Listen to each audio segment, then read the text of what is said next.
Hello friends, नमस्कार।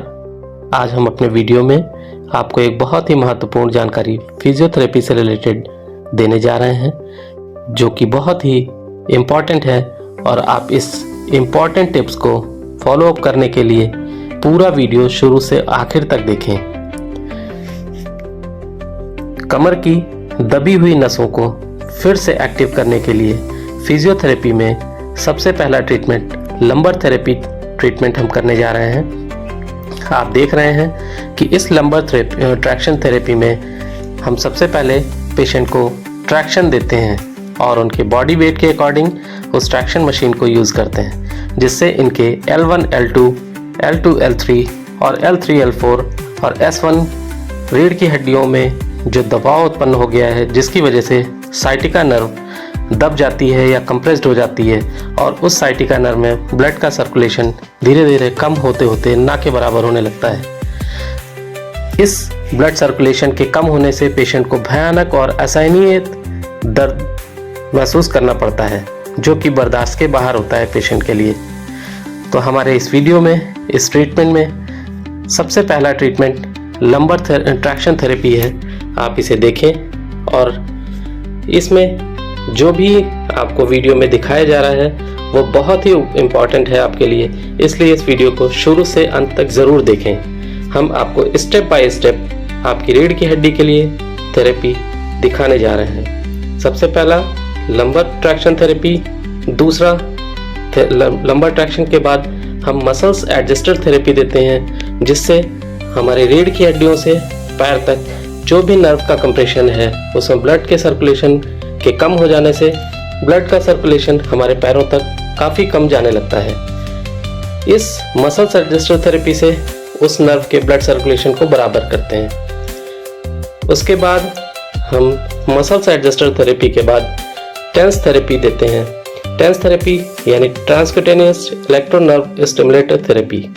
इस therapy से पेशेंट की सियाटिका नर्व पॉइंट पे रीढ़ की हड्डी से लेके जो भी पॉइंट्स सियाटिका नर्व के लिए जाते हैं उसमें ब्लड के सर्कुलेशन को बढ़ाते हैं। ब्लड के सर्कुलेशन के इस तरीके से बढ़ाए जाने से पेशेंट को बैक साइड में, पैरों में, जांघ में या कार्प मसल्स में जो भी दर्द है उससे बहुत आराम मिलने लगता है। हमारी टेंस थेरेपी के बाद हमारा इंफ्रारेड रेडिएशन थेरेपी आती है। इंफ्रारेड रेडिएशन थेरेपी से पेशेंट के बैक में L1, L2, L2, L3, L4 और L5 और S1 रीढ़ की हड्डियों में हम IRR थेरेपी यानी इंफ्रारेड रेडिएशन थेरेपी देते हैं, जिसकी वजह से वहाँ पे जो डिस्क कंप्रेस्ड हुई रहती है या डिस्क बल्ज हुई रहती है वो धीरे धीरे करके रिलीज होने लगती है। इस डिस्क के रिलीज होने पे दोनों पैरों में जो भयानक पेन हो रहा था उसमें काफ़ी हद तक दर्द को कम किया जा सकता है बिना किसी पेन किलर के। ये थेरेपी पेशेंट के साइटिका ट्रीटमेंट के लिए बहुत ही लाभकारी होती है। तो दोस्तों, हमारे इस वीडियो को बहुत ही ध्यान से शुरू से अंत तक ज़रूर देखें। ये आपके लिए बहुत ही उपयोगी वीडियो है। इस वीडियो को देख करके आप अपने ट्रीटमेंट को, आपका ट्रीटमेंट सही हो रहा है या गलत हो रहा है, इसको जांचने में सफल रह सकते हैं। IRR थेरेपी के बाद हम पेशेंट को कपिंग थेरेपी देते हैं।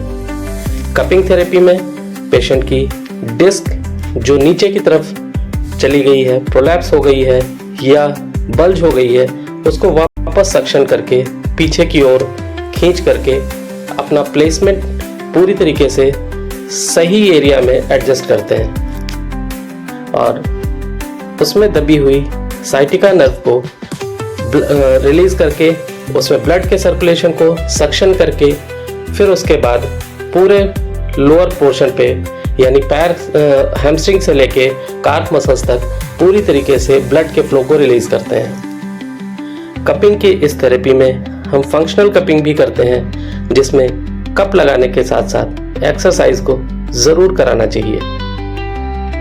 एक्सरसाइज होने पे पेशेंट का जो पोस्चर है वो करेक्ट होता है और बल्ज हुई डिस्क जो कि हमारी रीढ़ की हड्डी में L1 से लेके L5 तक और S1 तक, S1, S2, S4 तक जो प्लेसमेंट दी हुई है, उसमें जो भी हार्निएशन या जो भी बल्जिंग है वो धीरे धीरे पोर्शन पे वापस अपने एरिया में सही जगह पे एडजस्ट होने लगता है। हमारे सही पोस्चर को एक्सरसाइज के ज़रिए मेंटेन करके ये डिस्क बल्ज सही किया जा सकता है।